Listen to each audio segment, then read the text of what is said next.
Well, it's called preparation, and preparation's the key.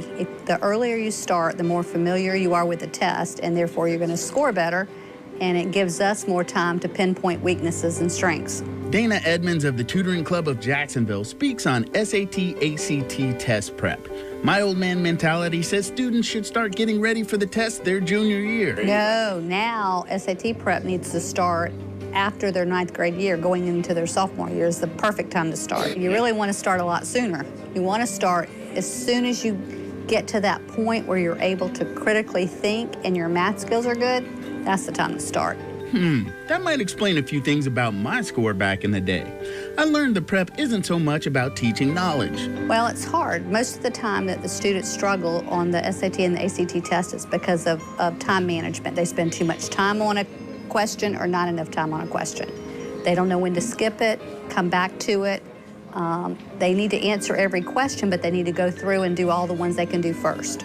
I was always confused about which test to take, so I just took the SAT. Dana explains how they decipher which test the student should take. Both tests are laid out very, very differently. So we actually give a practice SAT and a practice ACT to all of our students to find out which one they like the best, but also which one they score the best on. Right now, it's about 50-50. Depending on math skills, the SAT now has a full portion of the test that does not have a calculator. So that really flips some kids out that have been handed a calculator since 6th grade. The ACT, it's usually a little bit easier for students that struggle with time. It's bigger sections, and there's a little bit more time that they have to work through the questions.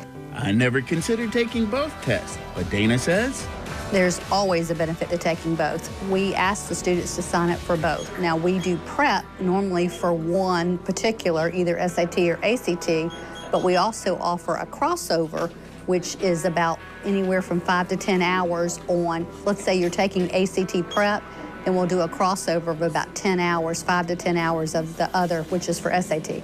Regardless of which test a student prefers, their preferred college might make the choice for them. And that's why when we sit down for SAT, ACT prep, we look at the colleges and see which ones they prefer. Most of them in our area will take either one, but some of the schools give you a definite preference. Depending on goals, tutoring can range from 32 to 96 hours.